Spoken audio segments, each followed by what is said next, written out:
Muffler Man, Muffler Man. He's the Muffler Man, the Muffler Man. You can buy pizza in front of the Muffler Man. You can get your car fixed behind the Muffler Man. The Muffler Man actually used to be Paul Bunyan. Just imagine, instead of seeing that wrench in his hand, an axe. And that red fainted shirt, actually it's kind of more orange now. Imagine that being black and red checkered. And he got the hat added somehow. It's a nice hat too. I really like the color.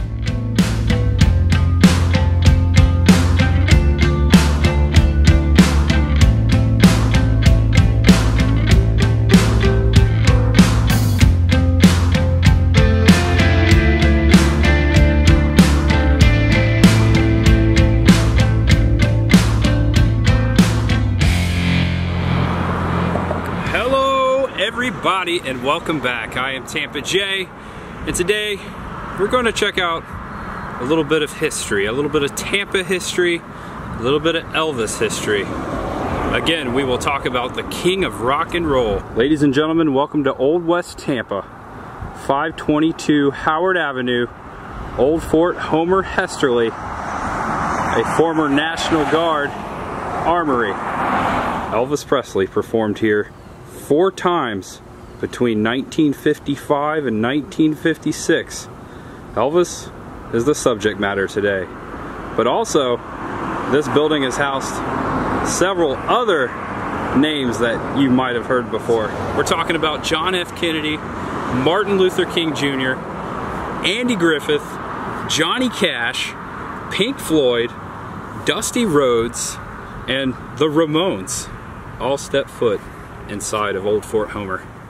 It's pretty fascinating. In 1896, this land was gifted to the city of West Tampa as a public park by George N. Benjamin, a prominent entrepreneur and early West Tampa leader. The park was built, and 2 years later it was used by Theodore Roosevelt and the Rough Riders as a camp during the Spanish-American War. I'd like to point out that there is still a National Guard armory here, and it sits right along Howard Avenue and between Armenia Avenue, which is on the other side, still here, just north of Old Fort Homer. Ladies and gentlemen, welcome to the famed Clock Tower Cigar Factory of Old West Tampa, which is said it was recently purchased by the Tampa Tarp Company and is about to go into a $3.2 million renovation. Tampa is home to many historic cigar buildings, some restored, but many abandoned. This cigar factory was built in 1909 and was known as the E. Pendez and Alvarez Cigar Company. I'm just gonna walk around, see what I can see over here. Looks like this used to be the old loading dock. And look, you can still see the original driveway here, all made of brick, leading up to the loading dock. Think about how many cigars must have came out of that door, all rolled here in this giant building. The hands are long gone, but it looks like it had 4 different clocks on each side. You can still make out the Roman numerals. Wonder what it's like going up into that tower. Must be pretty awesome. Looks like the clock is in better shape on this side. Ladies and gentlemen, welcome to the Seminole Heights neighborhood of Tampa. And I'm standing right here on Florida Avenue, also known as 41. And this is the subject matter. This diner opened in 1951, and Elvis ate here in 1956 after his performance at Old Fort Homer. And it is said that he returned here several times for a peanut butter and banana sandwich, which was Elvis's favorite snack. And there is a placard inside at the booth, which Elvis ate at. And the only reason I knew of this history was because I ate here back in 2015 when it was still Nico's Diner, and I coincidentally sat at that spot, that same spot that Elvis ate. Just checking out the finer detail of this building. Look at the metal that wraps around here. It used to be blue. It's since painted red. And the old block there, the glass block there around the foundation. And all this is the same. Elvis would have walked right up these steps over here and into this door. Just like this. Or maybe it was the other side, but still cool to think that he came right out here. And these were manufactured in Elizabeth, New Jersey. Jerry O. Mahoney Incorporated. That's who made the Ayres style railway car diners.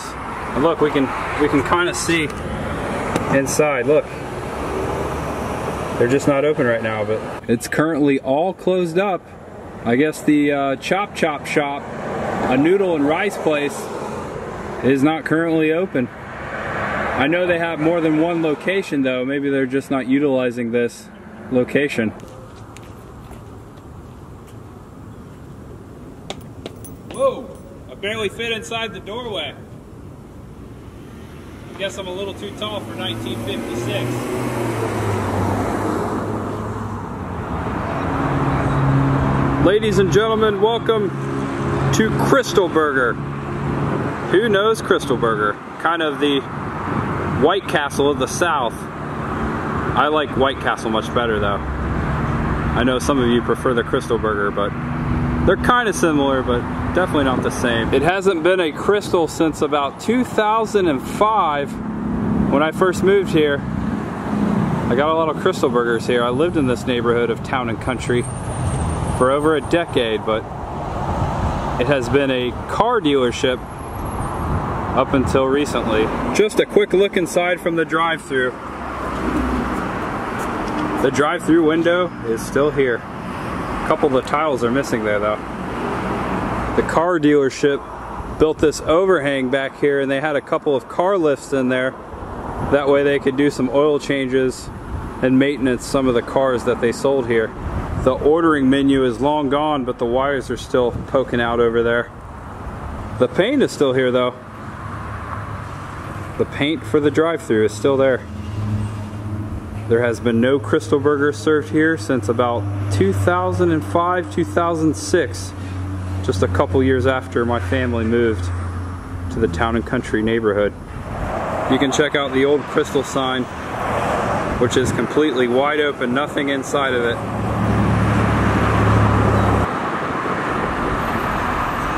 Just down the road on the 8,000th block of Hillsborough in Town and Country is Value Pawn and Jewelry, which used to be the Hollywood Video store. Who remembers Hollywood Video? It was usually Hollywood and Blockbuster going neck and neck. Why am I showing you this? Well, it's because I used to work there. Used to work at Hollywood Video back in high school right here. Inside these doors. Now a pawn shop. Just had to stop and reminisce and share that with you. Well guys, I'm gonna end it right here where I used to work. I hope you enjoyed the video. If you did, do me a favor, give me a thumbs up. It lets me know that you liked it. Hope to see you next time as I continue my Florida roadside attractions journey and abandoned places. Next time, we might head a little south or a little east. I'm still debating whether or where exactly I want to go. Okay, time to end the video now. I'll think about that later, but thanks again guys. I am Tampa J, and there is much ahead. Meaning, I'll see you in the next video. Bye. It is over. I wish I could go back in here and rent a videotape. I wish I could work there once again. That was one of the most fun jobs I've ever had, was getting to talk about movies every night and suggesting movies to people, different people. And that makes me think of how I never thought that the video stores would disappear. It still shocks me. Just technology and the internet. It was Blockbuster went to no late fees, and then Netflix came out, and then Redbox, and that's what killed it. But hey, last time I was in Indiana, they still have family videos. They still have good old family videos in Indiana. Well, at least they do in Newcastle, Indiana. Okay, now I'm rambling about nonsense. Thanks for joining me, guys. I'll see you next time. There's much ahead. Bye-bye. See ya. Goodbye, old workplace. Goodbye, Hollywood Video. Hey, I wonder if they sell videos in there. I bet they do. It's a pawn shop. That's kind of funny. Hey, at least they still sell movies. They have to, right? Probably no VHS tapes anymore, though. Just Blu-rays and DVDs and games. Okay, I'm in again. Still rambling. Thanks, guys. Thanks for watching. Cut. Bye-bye.